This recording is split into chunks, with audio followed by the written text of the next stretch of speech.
was always fascinated by how the brain works. How does it generate our thought? How does it cause us to react? What don't people really understand about the power of their brains? Even if you don't know what it's doing, it still is working for you very effectively. The prefrontal cortex continues to develop up to your 30s. Really? Yes. Bad news, as you age beyond, your prefrontal cortex begins to thin. Can you slow that down? Absolutely. How? This is crazy powerful. Ariel Garten is a neuroscientist, former psychotherapist, and co-founder of Muse, a health tech startup aimed at revolutionizing brain health through technology. Our brain is largely driven by our amygdala, the part of our brain associated with our fight or flight, constantly scanning for danger. And it's one of the parts of our brain that contributes to our negative self-talk. People who are long-term meditators have not only decreased activity in the amygdala, but decreased size of their amygdala. The effects of alcohol on the brain. A lot of people are like, I can have a beer, it helps me sleep. Well, it turns out 3.5 hours later after your last drink, when you have this spike of sugar from the degradation of that alcohol in your system, it wakes you up again. That can lead to Alzheimer's. Is there significant differences between men's brains and women's brains? We find it very interesting that the majority of you who watch and listen to this show aren't yet subscribed to our channels across Spotify, Apple, YouTube. It would mean the world to us if you can do us that small kindness. It allows us to continue to bring on amazing guests week after week and continue to provide you with amazing value and content. It's the only thing we'll ever ask of you. If you can hit that follow or subscribe button, it would mean the world to us. Thank you so much and enjoy the episode.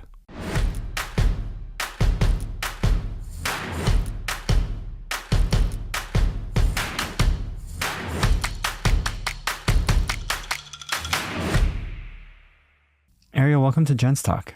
Thank you. It's very exciting to be here this morning. Well, I'm really excited to have this conversation because we're going to be talking about your company Muse and the device that's sitting there in front of you, but also we're going to talk about your entrepreneurial journey, which I just learned before this started kicking off, how far back it goes, which I think is a nice little story because a lot of people think entrepreneurs become successful overnight. And really and truly, it's a really long journey to get to where you are. But for anyone who might be coming across you for the very first time, who are you? What do you do? And why does what you do matter?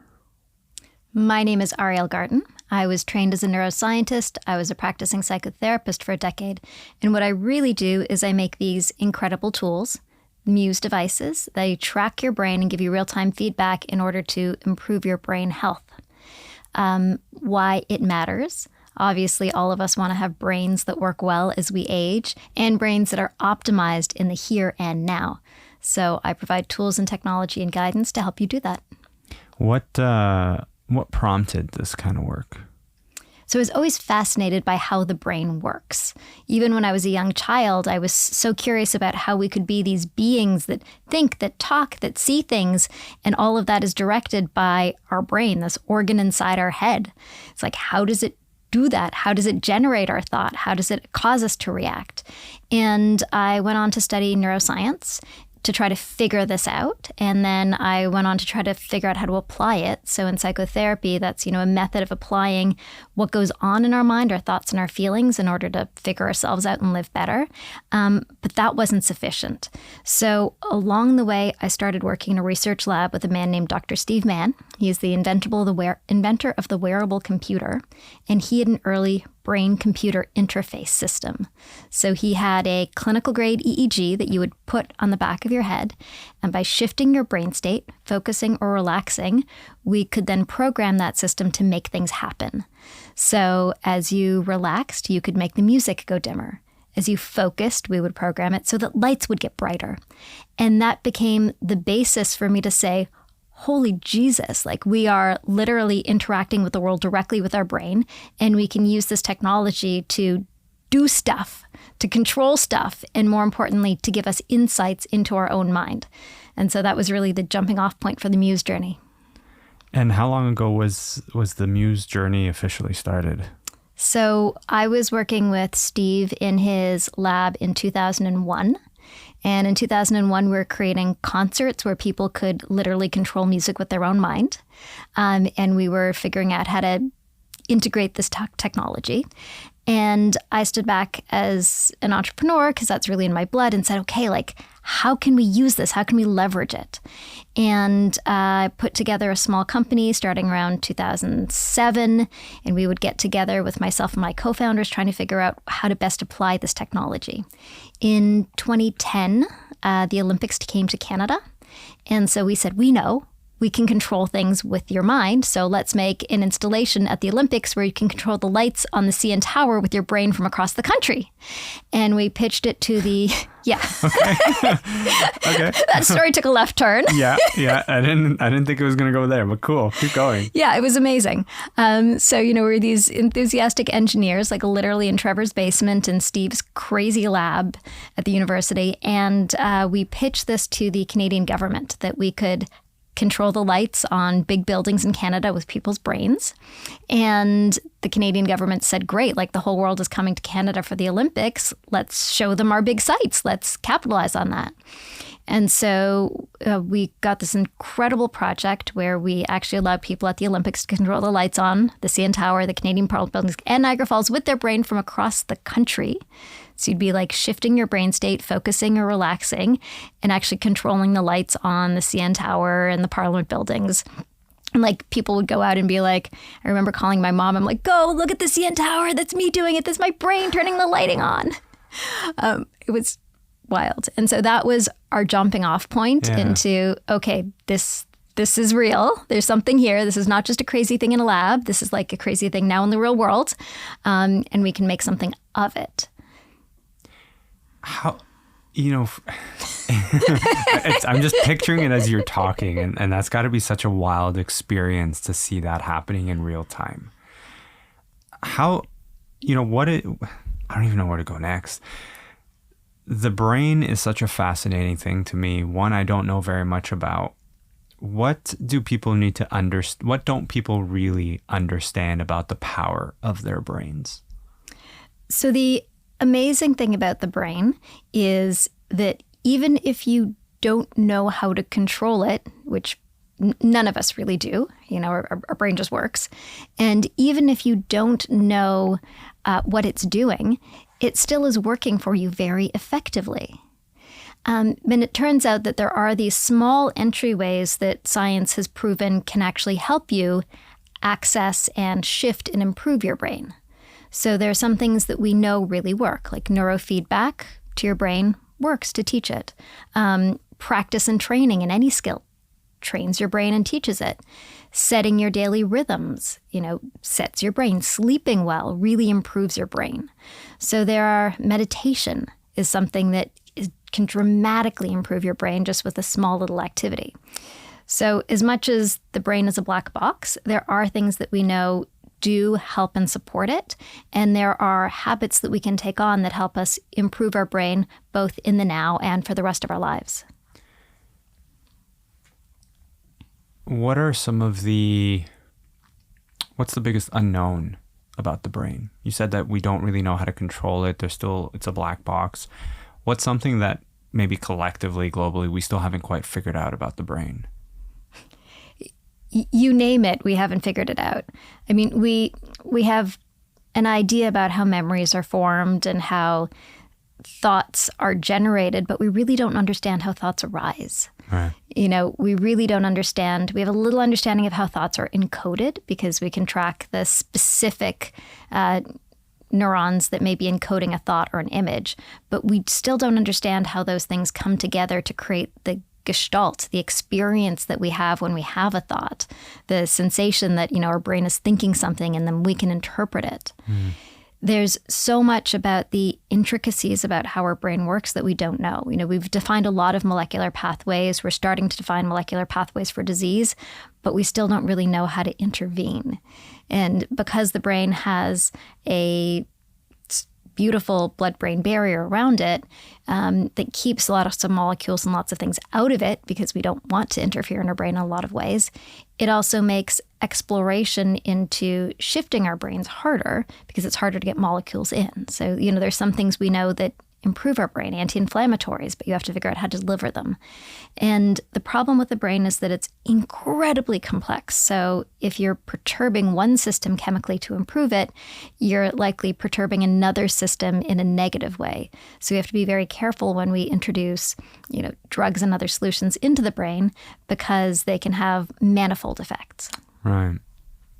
Because it's essentially there's just so many layers to it. It's just a complex thing. There's so much happening that, to your point, you introduce one thing, you're triggering, 10 other things from happening. Is there a difference between the brain and the mind? I ran a 50-kilometer run this past week. And at one point, my buddy goes, it's mind over matter. And that word stuck with me, because as I was thinking about this conversation, I was like, wait, did he mean brain over matter? Because I've heard mind over matter several times. What exactly is the difference between the two? Sure. So the brain is the organ inside of our head. Okay. The brain is that meat, that cellular milieu, that stuff that's in it. The mind is the thoughts and experience that arise from it. So when you talk about the brain, we're talking about the actual neurons, we're talking about the glymph, we're talking about the neurotransmitters, the things that move through the cell and the cellular processes. The mind is something that's much less tangible. It's actually literally intangible, because it is the thoughts and feelings and experience of life that arise from the workings of the brain. Interesting. Okay. So when you're doing a run and you're like mind over matter, yeah. What your buddy there is saying, he's not saying, make sure that your hypothalamus makes your, breathing so much faster in this part because you need more air. What he's saying is, when you experience the pain, you experience the sensation, when you have this experience, you can shift and play with your experience to say, hey, it's okay. Hey, I can keep going. Hey, I feel this one thing, this sensation arising from the meat, the physical organs of my body, and I want to, with my will, with my mental experience, change and shift that and overcome it. Yeah. And for folks who are listening and watching this, we have a lot of conversations around things like addiction and depression. We've had conversations around suicide, like really challenging mental illnesses. One of the topics tend to lean back to the brain and how we talk to ourselves, how we think about ourselves, how we perceive our realities. Any insight or anything that comes to mind when you hear that stands out in relation to the brain? Yes. So our brain is largely driven by our amygdala, which is the part of our brain associated with our fight or flight. It's the part of our brain that's constantly scanning for danger, and it's one of the parts of our brain that contributes to our negative self-talk. Mm-hmm. So when we go throughout our lives, we experience trauma. Those traumas get sort of stored in our bodies, as we know, as well as in our mind, in memories. And they also tag our limbic system to say, hey, if anything looks, smells, seems anything like this traumatic experience, let's generate a very large experience inside of our brain so that we stay well away from it. And those large experiences generate fear, they generate anxiety, they generate unpleasant sensation, they can generate sensations of shame, which is another way of saying that's a thing we should stay away from, feel bad about that. And so one of the ways that we try to overcome these things is by working directly with our thoughts and with the patterns in our brain to retrain, to be able to approach these unpleasant stimuli in a way that we can understand as humans, as tangible physical humans, that we can understand is safe, even if our little amygdala in there is screaming, no, this is awful. And as you reapproach these situations in safety, in openness, in the willing to be vulnerable and discover, then you not only change the thoughts that are associated with it, but you're also changing the underlying neural chemistry and you're retraining your brain. And this is really the driving reason that we made Muse, the device it is. It wasn't to control lights on big buildings, although that was really cool. Just a really happy side effect. Yeah. So what we really realized is that we had a tool that could make obvious our internal processes and then help us work with them in order to retrain our brains. And we realized that with Muse, we could make something that could retrain your brain with neurofeedback, that could teach you to meditate more effectively, that could teach you to quiet your amygdala, train your prefrontal cortex, which we can talk all about, and retrain the kinds of thoughts and feelings that we have so that we are not hampered by our past experiences, so that we're able to evolve beyond our primitive instincts. Talk to me about that prefrontal cortex. You said that you can retrain it or teach it to quiet down the noise. How does that work? Okay, so the prefrontal cortex is an amazing part of our brain. It's the part that is in the front, right behind your forehead, and it's the part that has developed and really differentiates us from other mammals and other animals in general. It is the part that's able to think, to plan, to organize, and possibly most importantly, to inhibit our behavior, to stop us from doing the stupid, reckless things. Well, for some of us. and some of you may then be described as someone with a less developed prefrontal cortex. So the prefrontal cortex also develops as you age. Okay. And that's why 7-year-olds, 15-year-olds even, make some stupid, reckless choices because they don't have this developed prefrontal cortex to properly inhibit. So they literally don't have the tool to stop themselves from making some of the decisions they make. Yeah. I think that's such an important point, especially for parents, to understand that their kids don't, they're not just misbehaving for the sake of. Sometimes there's an actual biological reason why that happens. Yeah, in the same way that you wouldn't expect a, 8-year-old kid to lift a 50-pound weight, they haven't developed those muscles. Right. Okay. There's the part of the brain, the prefrontal cortex, that hasn't sufficiently developed to help them, use these executive strategies to be able to inhibit their actions, to be able to plan and organize in the same way. And the prefrontal cortex continues to develop up to your 30s. Really? Yes. Okay. Bad news, as you then age beyond, your prefrontal cortex begins to thin. So as you age, as we know, our body stops working as well as it used to. Our, cells degrade, and our prefrontal cortex is vulnerable to age and thins with time. And that's why you can see people who are in their 80s and they just blurt anything out. Yeah. And we tend to say as a society, like, oh, they just don't give a hoot anymore. But actually, their prefrontal cortex is degraded and they're no longer properly inhibiting their behaviors. Oh, wow. Wow, that's so fascinating. Can you slow that down? Absolutely. Okay, how? Okay, meditation is one of the ways. Okay.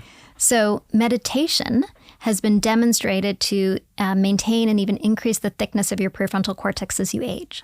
So Dr. Sarah Lazar, she's a researcher at Harvard, and she has an amazing series of experiments on meditation. And in one of them, she looked at the brains of meditators and non-meditators and looked at the volume of their prefrontal cortex. And in her studies, people who were long-term meditators had prefrontal cortices that looked significantly younger. So she referenced one patient who was in his 50s and his prefrontal cortex looked like a 25-year-old. Wow. So meditation is literally in the same way that you go to a gym and work on your bicep and it gets bigger. Yeah. Meditation is thickening and densifying your prefrontal cortex and increasing its ability to maintain its function over time. What is it about meditation specifically? Is it just the act of sitting there, breathing, trying to quiet the noise? Like, is there something specific that meditation does? And is there another tool or activity similar to meditation that someone can do? I have a hard time meditating. That's why. And when you say meditating, I'm like, does that mean I have to sit there quietly, just breathing? You know what I mean? Like, there's a lot of folks in today's world that struggle with the simple act of just sitting there. That's why we made Muse. So let me unpack what meditation is first. Okay. So meditation is not simply sitting there just waiting for your thoughts to go away, because nobody's thoughts go away. If they did, you'd be dead. I really don't recommend it. Yeah. What you're doing in your meditation is actually a lot of work, and work that involves your prefrontal cortex. So prefrontal cortex is also the seat of your attention, your ability to maintain your attention on the task at hand. So in meditation, you put your attention on something neutral like your breath. And so you're sitting there, you're attending with all of your effort to your breath. And eventually a thought is going to come in. And the thought will say like, hey, that grocery list. And at that moment, you have the choice to either lose your attention and follow that thought, or to say to the thought, nope, don't care about you, back to my breath. And then the next thought will come in, and you have the choice. You can see that thought coming, and you can either think it or say, nope, I'm meditating, back to my breath. And what you're learning to do in that moment is to maintain your attention on the thing that you care about. You're building the muscle of your attention. And you're also learning to observe your thoughts and not get lost in them. Because most of us just kind of go through life thinking the thoughts that are in our head. Yeah. You know, how do I get here? I turn left. Okay, now my shoe's untied. Now I need to roll my, like whatever it is. We just run of thoughts. And often those thoughts are negative, unhelpful, repetitive, and we generally don't even consider them. In meditation, what you're doing is you're building a skill called metacognition. You're building the ability to observe your thoughts, and rather than thinking them, you can now choose if you want to think that thought because it's powerful and useful for you, or if you want to ignore that thought and put your attention elsewhere. And this is crazy powerful because from there, not only do you no longer have this mind that just throws, sorry, can I swear? Yeah, absolutely. All right. If I knew I could swear, I would have been swearing for a long time. Yeah, please, go for it. So not only do you have this mind that just like throws shit into your brain, like not only you're just having all these random annoying thoughts, but once you learn to recognize that you are not those thoughts, that you know, you can choose to not have those thoughts, all the thoughts that you have of like, I'm not good enough, why didn't I do that? Who should I have been in that moment? You can start to realize, hey, those are just thoughts. They don't necessarily mean something about me. I don't have to go through this crazy roller coaster. That, you know, the thought of my dad telling me that I'm not good enough over and over again. Those are just thoughts, they're not me. And so it begins this incredible transformation from you as a person who just sort of goes through life feeling kind of shitty about yourself and your mental space much of the time, to somebody who can really be in control of your mental space, who can choose what your brain is telling you, what it's attending to, and what it's doing at many moments in your day. And that is incredibly powerful and liberating, and good for the physical organ of your brain. So if the act of learning to control your attention better helps with your prefrontal cortex, does the act and time spent on social media apps, doom scrolling, basically reducing your attention span, does that do the opposite? Does that reduce or harm your brain? So there is evidence coming out that demonstrates that people who do that have increased amounts of rumination, increased amounts of depression, anxiety. So it's good for our brains to take a break. Yeah. You know, you don't need to be doing intense attention practices all the time. And for some people, simply some time on social media, it is a lovely break. For others, that time on social media becomes unproductive time where you berate yourself for the lack of productivity, where you lose yourself in narratives around why your life is not as good as the people that you're watching. And often fills it filled with, you know, narratives around the political situation of our times, other people's thoughts and opinions that really aren't serving you in that moment. And so when you do something like take on a meditation practice, you gain two amazing skills. One is the awareness of when your mind is doing something unproductive, because now you've learned how to observe your mind. And two is the ability to disengage yourself from that and choose to do something else. Wow. So meditation is the game changer here. Bingo. What about physical exercise, reading, nutrition?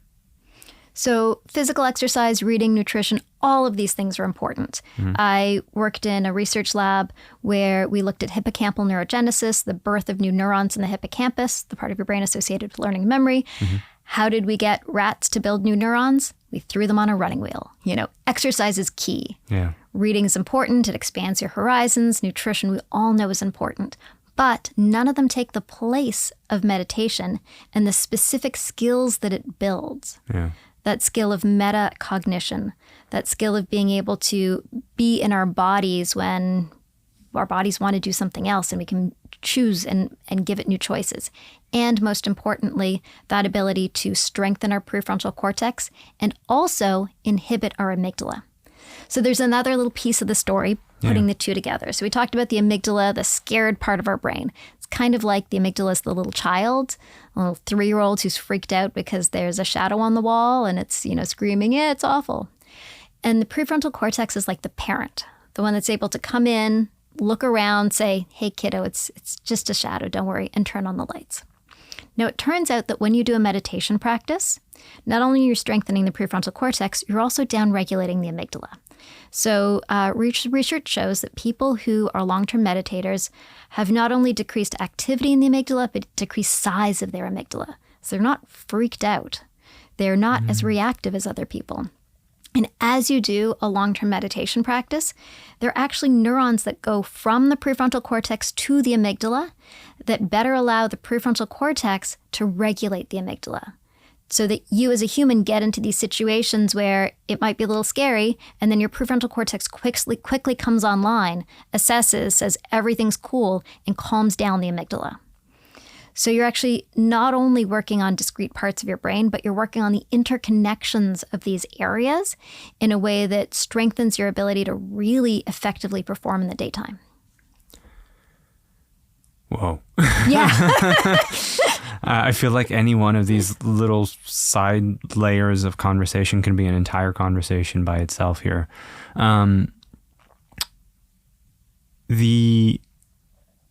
Should we be concerned by the fact that our attention spans are getting shorter and shorter, that we're dealing with our attentions being hijacked by literally everything around us? As soon as we wake up, we turn on our cell phones, and I want to get to sleep and then Muse in a moment. But how do we fight back against that avalanche of attention hogging devices, news, media?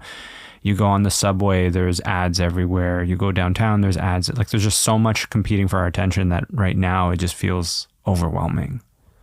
It feels overwhelming, and it really is overwhelming. So the first thing that I want to do to frame that is to say that there is a skill that we build in being able to switch our attention from thing to thing and to be able to deal with a lot that's happening in our environment. Those are amazing skills that we've built. However, it is literally exhausting for your brain. Your brain only has so many resources at the beginning of the day, and there's something called like decision fatigue. If you had to make too many decisions throughout the day, you make bad decisions by the end of the day. Yeah. I've experienced that recently, actually. I had a really packed morning this week where I had to make critical decisions about something more than I typically have to make in a morning. And by the afternoon, I just felt fried. I was like, I can't think properly anymore. Yeah, so our brain needs rest. And so part of how we generate that rest is through actually sleeping properly, through taking breaks like meditation, where you're able to downregulate the input of information to your brain and restore it during that period of time. And it's also by curating what we bring into our environment. So if you feel like you're suffering from the overwhelm of information, choose when you take it in. Say I'm allowed 20 minutes of, Facebook or whatever my favorite websites are, at this time. Don't grab your phone first thing. I go in and out of that habit. Sometimes I, can go for months without grabbing my phone, and then I start doing it because it's like, oh, I want to check the weather. And then as soon as it's in your hand, you're like, well, what else can I check while I'm here? Yeah, and the desire to check is strong because it stimulates dopamine. Yeah. Every time you check something, you get a little hit. And so what we need to do as more evolved humans is notice these behaviors and ask, is this serving me, yes or no? And if it doesn't serve you, create boundaries. And the dopamine hit is really compelling. We get literally wired and addicted to these behaviors because we get a rewarding hit from it. Yeah. And one of the great ways to unwire from that behavior is through a meditation practice where you sit and you realize that you'll still survive if you don't go for that dopamine. So like lots of people when they sit down to meditate have difficulty meditating because we're so used to just that stimulation. It's like you sit there for 3 minutes and you're like, okay, well, now I want to be stimulated. Now I just want to get up. Now I want to do something. Yeah. And if you're doing a 5-minute practice and you're like, well, it's 2 more minutes, I still can't get up. You feel all of those sensations in your body, all of those urges and desires. They're like, let's run away now. Let's get a cookie. Let's check the text from my girlfriend. Let's think about my hot girlfriend, whatever it is. And if you then have to keep telling yourself for the other 2 minutes, it's really not very long. Nope, not right now. Nope, not right now. Nope, not right now. What you end up doing is rewiring. What you end up doing is training your mind and body to say, hey, you know what? Even when that sensation arises, I don't need to follow it. And that is key for addictions of any time, whether we're talking about hard drugs, getting off, basic smoking, marijuana, or scrolling. Any addiction is this urge that arises, and then you do the action because you don't want to sit with the sensation of urge. You want to quell that anxiety. But in a meditation practice where you just sit there and you don't allow yourself to take the action, very quickly, your mind and brain rewire to say, you know what, when that urge arises, when I want the cookie, I don't need to eat it. Actually, it's okay. You know what, I didn't eat that cookie and I was fine. You know what, I didn't get up and check my phone and, hey, it felt weird for 2 minutes and then the feeling went away and then I was fine. Yeah. And the more you practice that non-action, that non-reactivity, the more you're taking control of your mind-body and really being able to direct it in the things that are useful to you, not the stupid little bits of life that you're now addicted to. And you said, 3 minutes, 5 minutes. Is that an average? Like, does it only really need that amount of time? Because that's not a lot of time. In my head, I was thinking like you have to do this for 60 minutes. Okay, so with Muse, and we still really haven't described what Muse is, but with Muse, we've done a lot of studies. There have been over 200 published research studies with Muse. And on average, the Muse sessions are 5 minutes. Okay. So in a short period of time, you can really learn the skills to rewire these things. And part of why we built this was because, 30, 60 minutes is completely untenable for people. Yeah, I can see how that can be difficult to do. Even if, let's say, you wanted to try to do something in the middle of a work day and you're in the office, it's hard to step away for 60 minutes and be like, I'm sorry, I got to go meditate. Give me 60. It's not going to work. Yeah, so we did this great study with the Mayo Clinic. During the pandemic, their doctors in the ER were, as you can imagine, beyond stressed out and beyond busy. And it's really hard when you're a clinician in an emergency room in like a leading hospital to find 2 minutes to do anything. Sure. So they gave 50 of them Muse devices and they said, use it. They used it on average 5 minutes per session, some sessions as short as 2 minutes. And after 6 weeks, demonstrated a 54% reduction in burnout. Wow. Yes. Burnout's a big problem these days. People are working longer. People are working more days a week. Everyone's got a side hustle of some kind. Their side hustles have side hustles. The burnout is a big one. Yeah, so these crazy burnt out doctors had a 54% decrease in burnout. They had improvements in sleep, decrease in stress, and improvements in resilience, and even cognitive function. Which you want for the people who have your lives in their hand. And you want for yourself. Yeah. How about the sleep component? Like, why is that such an important part of this story? Okay, so sleep is where our brain restores itself. Yeah. Where our brain recharges so that we can be more effective the next day. When you do not sleep, your brain does not work well. And, we know this instinctively. You don't sleep well, and then you feel sort of tired and not on the ball the next day. But when you don't sleep well, there's actually real physical dysfunction that is happening inside of your brain. And the things that your brain needs to do throughout the course of the night, like clear out toxins and glymph, aren't happening if you're not getting proper amounts of deep sleep. And then your memory consolidation, your emotional consolidation is not happening if you're not getting proper amounts of REM sleep. So you really want to be getting 7-ish, 8-ish hours of sleep per night in order to be your most effective and productive self the next day. What about for parents, though? I know. Especially of newborns. So there are things, there are reasons that we sacrifice some sleep, but they should be short term. I am a mom of a now 3 and 9-year-old. Okay. I'd be a mom of another in a second. Happy to sacrifice some amount of sleep. Yeah. But believe me, I sleep trained my kids at my first opportunity because sleep for them is just as important as sleep for me. Right. So yes, there's times in our life when we're going to have to give and take, but you want to make sure that those are as limited as possible. So that window of time while you're, with a newborn, let's say, for young parents out there, it's not, the effects won't be as dramatic as, let's say, someone who for years just goes on very little sleep, essentially.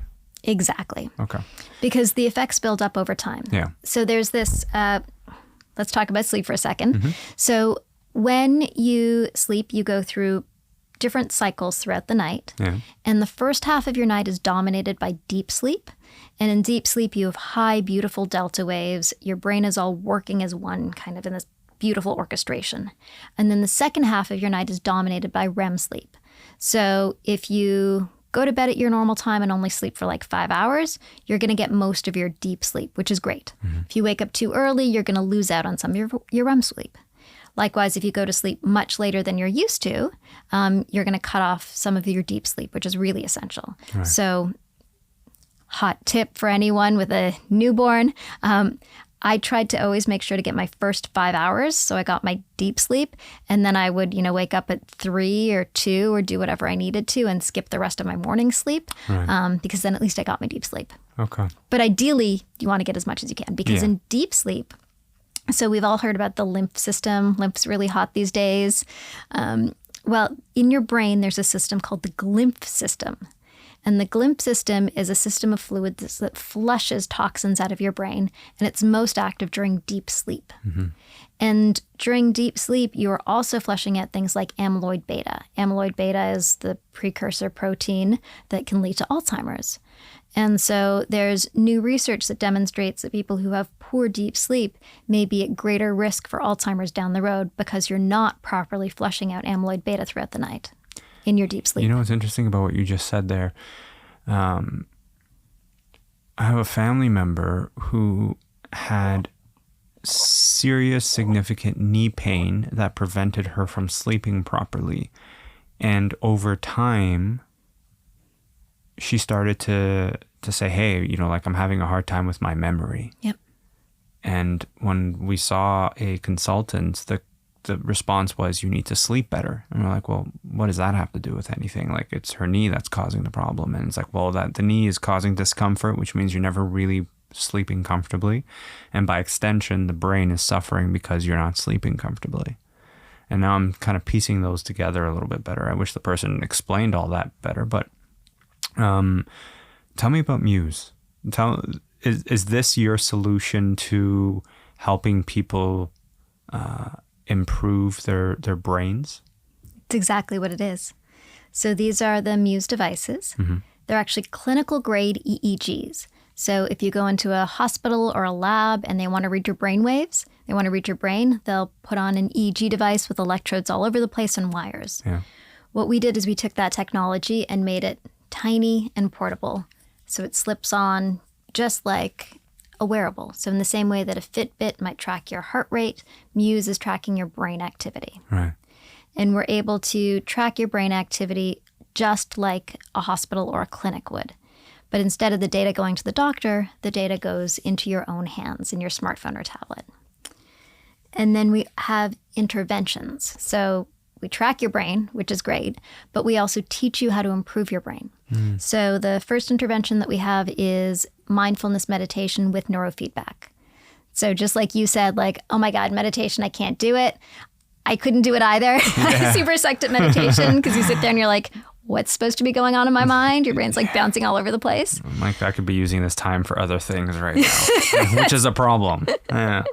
So Muse is kind of like a little coach or a guru tracking your brain activity and giving you audio feedback to let you know what you're supposed to be doing. Okay. It's like a little coach in your head for your meditation. Yeah. And it's giving you neurofeedback, reinforcing you when you're in the meditation state, when you're focused on your breath. So it's like supercharges your meditation. It's like, trying to meditate on your own versus like randomly exercising versus actually having a trainer at the gym Right. who knows what to do. Well, I could see how that would be helpful. I had opened up the package and I downloaded the app. I was scrolling through the app and I noticed how much meditative pieces were in there. And I was like, I assumed you just put the thing on your head and you go to sleep and you just track your data and that's it. I didn't draw the parallels between that and the importance of the meditating piece. Yep. So the meditating is key. And then there's also the sleep piece. So this is our second device, the Muse Athena. Mm-hmm. So it is really amazing. It's a premier research tool. So by the way, both of these are used by over 1,000 neuroscientists, like literally as we speak, 1,000 scientists around the world for real research. Okay. And the Muse Athena both tracks your brain, allows you to do neurofeedback and meditation, and helps you sleep. So it tracks your sleep as effectively as a sleep lab. So it's tracking your brain waves, which is the real way that you're able to track sleep. So unlike something on your wrist or your finger, which are just sort of trying to guess at what your brain is doing when it sleeps, this is truly tracking sleep. It can give you details like the depth of your deep sleep. And then it also gives you interventions. So we have something called the digital sleeping pill that helps you fall asleep and fall back asleep. We have deep sleep stimulation that will be coming out in January to help you deepen your deep sleep. Cool. With both devices, we have an AI coach that interprets your data for you. Yeah. And then this device has a second brain technology in it called FNIRS, frontal near infrared spectroscopy. And now what that allows you to do is to actually track the oxygenation of your prefrontal cortex. So, yeah. Whoa. How? Yeah, I know. Okay. So you've heard of an fMRI machine. Yeah. So in an fMRI, somebody goes in, they do a task, like thinking, doing mathematics, and you can see the part of their brain that's working light up because you're tracking the oxygen in that part of their brain. So this does the same thing in this tiny little form factor with red and infrared light. It's a technology that's been used in labs for years. And it is sampling the oxygen at the blood-brain barrier in your left and right prefrontal cortex. And so not only are we able to see your oxygenated and deoxygenated blood, so we're seeing how much oxygen is used in your prefrontal cortex and how much oxygen is being demanded because there's a task going on that the brain says, I want more oxygen. But we also have an intervention that trains you to deliver more oxygen to your prefrontal cortex so that it can strengthen and be bathed in nutrients and improve its function over time. So would I be correct when I say, ever since I picked up running, I've found that my breathing has improved and by extension, my sleep got better because I was breathing better at night? Like, can I draw that parallel? Like, is it the ability to breathe nice, deep breaths in general? Is that what helps? Or is just any single person that's breathing, which is all of us, that's the oxygen you're talking about? Okay, so not the same thing. Okay. So when you breathe, you bring in oxygen. You're going to have oxygen flowing through your blood. That's great. In sleep, some people have sleep apnea, and that decreases their peripheral oxygen. The oxygen that I'm talking about is the same oxygen, but I'm talking about how your brain utilizes it. And so you can breathe all you want, but if your brain is not working to consume that oxygen, then you're not having more oxygen delivery there. In the same way that a muscle, if we're not using it, is not demanding blood flow to it. It's not demanding and utilizing the oxygen and the ATP, the energy currency of our cells. So what this is doing is it's tracking how much your prefrontal cortex is working by demanding oxygen. And then conversely is teaching it how to demand and use more oxygen so that it can work more effectively. How do you make it work more effectively? Like what's the everyday user able to do? Yeah, so there's an amazing neurofeedback protocol in the app, which is an owl that you try to fly with your brain. So, yeah. Okay. Yeah. I'm excited to try that. It's totally cool. So the Muse is tracking the oxygen delivery to your prefrontal cortex. Yeah. And you need to try to increase that oxygen delivery to make the owl fly. Okay. And you can do that by counting backwards by threes, doing a task that's really going to require prefrontal cortex. You're going to do that by like focusing really hard, by doing the things that make your prefrontal cortex work. And once it starts working, it starts asking for more oxygen. And then that owl starts flying because we're tracking it. That is so cool. It's so cool. And I think it's such a unique way of getting people to really visually see the effects of what they're doing, as opposed to sitting there and going, yeah, I think it's working. I think I feel different, or I think this is doing something. That's a really interesting way of making sure that people actually understand, hey, that technique that you just applied here is the direct result of it. Exactly. Yeah. So in the mind meditation, like when your mind is wandering, you hear it is stormy. It's like, hey, it's stormy. Your mind's wandering. When you come back to focused attention, it quiets the storm. If you're able to maintain that attention, there's little chirps that say, yes, you're there, you're there, you're there. And this concept called neurofeedback really quickly trains the brain to be like, yep, you got it. Stay there. You're doing it. Stay there. It's reinforcing the brain to do the things that are useful for it. Wow. What was it like building Muse? Do you find that there's a lot of positive feedback when it comes to brain health and improving brain health? I feel like right now we're in a world where health and wellness overall is become top of mind. Everybody has become more conscious of what they eat, what they drink or don't drink, sleep, saunas, ice baths, red light therapy, all that stuff has kind of boomed. And I don't think it's a trend. I genuinely think it's a movement, especially coming out of the pandemic. But are you finding, the openness and the feedback to this type of technology is there? Absolutely. So when we first started over a decade ago, so the first Muse, precursor to this guy, came out in 2014, and it launched in Best Buy. It was way before its time. Yeah, I could see that. Yep. So there's a brain sensing device, brain sensing wearable in Best Buy sitting next to at that point, like the Nike Fuel Band and the Jawbone Up, like the super early wearables. And it was way before its time. Yeah. And it's taken a while for the market to catch up. But it's steadily growing. So by now there's 500,000 people around the world who've used Muse devices to help track and improve their brain. Yeah. And at this moment, I'm involved in so many studies in Alzheimer's and Parkinson's and autism in which they're using Muse either to track sleep and track the condition, or to actually use Muse meditation and sleep support to improve these conditions. So we're really at a tipping point. Yeah. And I think it has happened the way that you described it. People are interested in fitness, they're interested in nutrition, then they're interested in meditation, and now the curve is coming hot and heavy into brain health as we're recognizing just the insane amount of people around us, our elders, our parents who are starting to degrade in the brain. Yeah. And we don't want to be that. It's interesting because as my parents get older, that's become top of mind for me, where I start to think about, their brain health, their physical health, all of that natural deterioration just by age.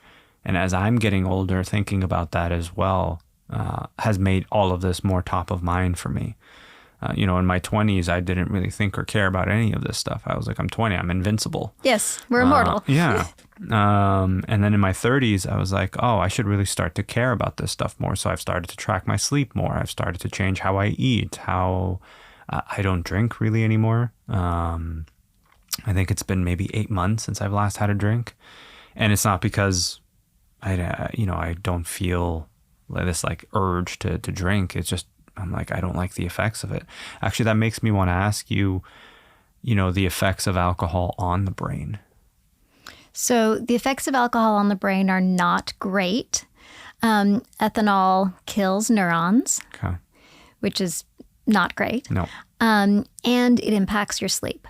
So a lot of people are like, oh, I can have a beer, it helps me sleep.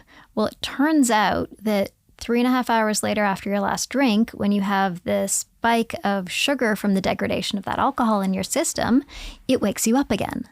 So not only does alcohol have a direct effect on the brain, but it also has the indirect effect of damaging these other systems that help our brain work better, like sleep. And in your studies and research through Muse, have you found any significant differences between men's brains and women's brains and how they operate?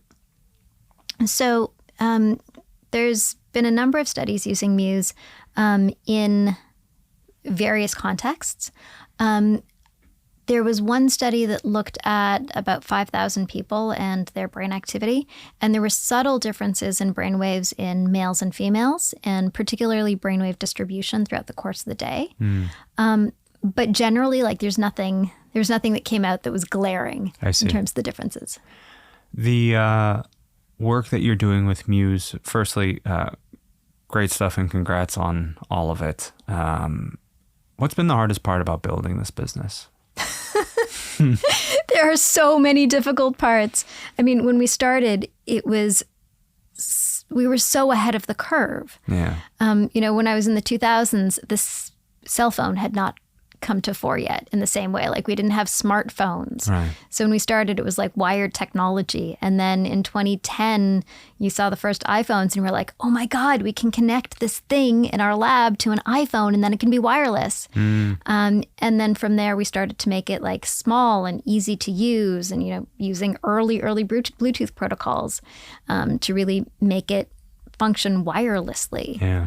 And then as each technology came forward, we began to utilize that to then move us forward. So like cloud computing, like, hey, we don't need to do all the processing on the phone. We can use the cloud.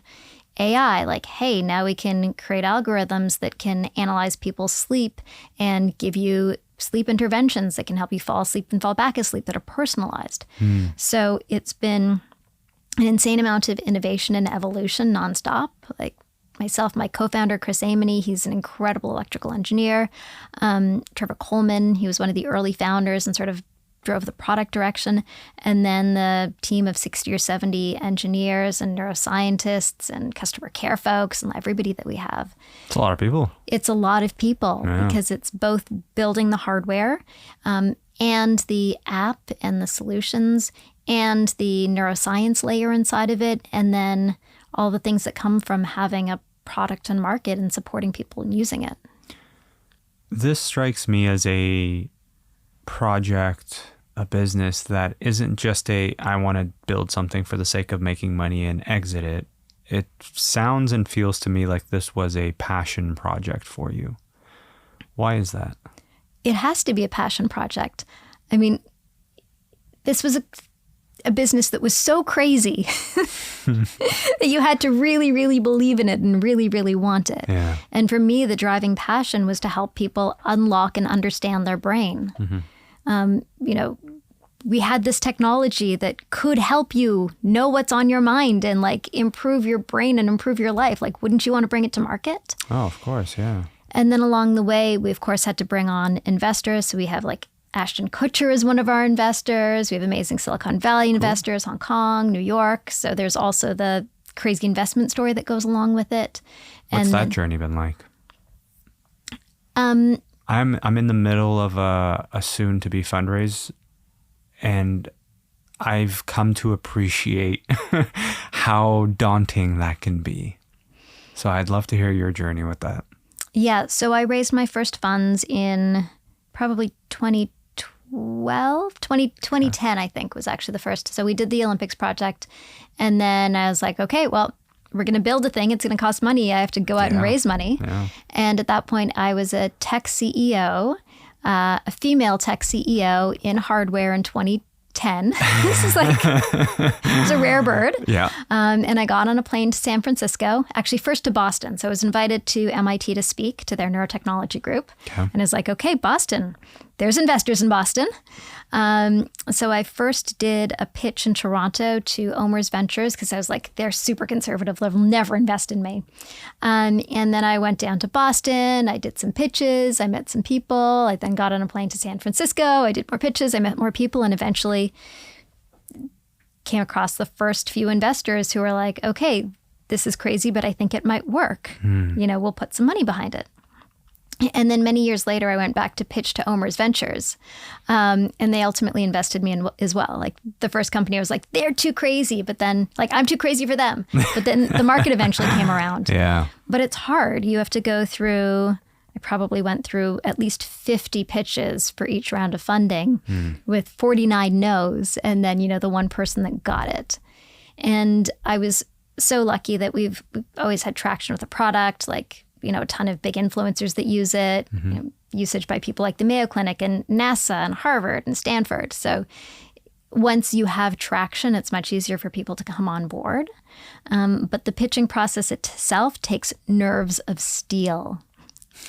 It takes the ability to like hear no over and over and over again. And from every no, walk that fine line between, oh, well, this person just doesn't get me. It's fine, whatever, I'll just find the next one.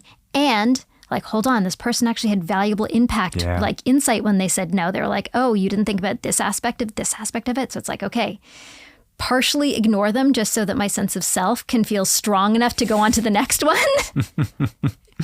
And take what I've learned from them, adapt my pitch, and move to the next one, come in super confident. I'm going to change Big the world. energy, ready to go. Yeah. Yeah. It's always fun. What's the biggest thing you've learned from all those no's? It's to be persistent. To be persistent, to listen to where there are yeses, to hear the yeses, follow those strains, and pull in the like feedback from the no's. And as I said, it's such a fine line to do that, and to not want to just write off the people who say no as like, oh, well, they're whatever. And a lot of times people are saying no because they're just not your customer. And so you have to keep searching until you find your customer, until you've got your product market fit between you and your investor, or you and your customer, you and your client, whoever it is. Yeah. And it's a real project of self-regulation, being coachable, being able to coach yourself. You can't have an ego. You can't have an ego. Yeah. Except that when you stand in front of the investor, you have to have enough of an ego to be super confident that they say like, wow, this person will just do whatever it takes and like, barrel forward and do it. And investors want to know that you're coachable. They want to know that they can give you feedback, and you'll be like, hey, you're right. I didn't think about that. Why don't we integrate it in this way? Yeah, that's great advice. Is there something today, all these years later, building Muse, that if you can go back in time and talk to your younger self and give your younger self a piece of advice as you were starting this particular journey, what would you say to yourself? I'd say to myself that the persistence that you have is key. Don't lose it. And keep your eye on the prize. Make sure that you don't squander good opportunities that come to you. Because I was very lucky. Once you start to go out and do these things, opportunities come to you. And often people feel like, oh, I don't want to tell anybody about my business because someone's going to steal it. Nobody's going to steal your business. The amount of time it takes to actually make it happen, if you're not going to do it, nobody else is going to do it. Don't worry. There's so much truth in that statement right there. Yeah, so go out, talk about it, act as if, sell it, get your clients, move it forward. Yeah. And while you're doing that, make sure what you're building really is rock solid. Make sure what you're building really is delivering value to the people. Because money, there's lots of ways to make money. But none of us, at least I don't want to go to my grave making money in a way that didn't give value back. We have precious little time on this planet. Let's use it in a way that hopefully makes other people's lives better. Yeah. And there's lots of opportunity to do things that make the world better and make money at the same time. I love that advice. I want to ask you one more question here as we're running up on time. What's your hope for Muse? What are you hoping it does? How do you want it to change the world? It's a beautiful question. So I really hope that every individual has the opportunity to improve their own brain, to be able to quiet the thoughts in their head of, I'm not good enough, I suck, to be able to quiet those thoughts, to be able to choose their own inner dialogue, to be able to focus on what matters to them, and to be able to optimize their brain to function not only at its best today, but at its best when we're all 120. Beautiful. I like that. Thank you so much for sharing your time with me.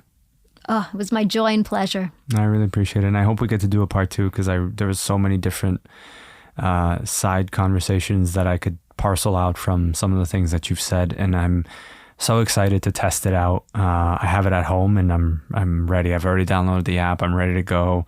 As I'm fascinated by it. And I'm going to try the meditative stuff, even though I suck at it. The whole point is to get better. And Exactly. I am guilty of having too much noise in my head, enough that sometimes it paralyzes me from being able to do anything because there's just so much noise upstairs. I think it's Ariana Huffington calls it the obnoxious roommate that lives upstairs in your head rent-free. Rent-free. So I am so excited to try this. And really, I do appreciate you coming by and having this conversation with me. I'm so happy I got to. Thank you. Thank you so much, everybody.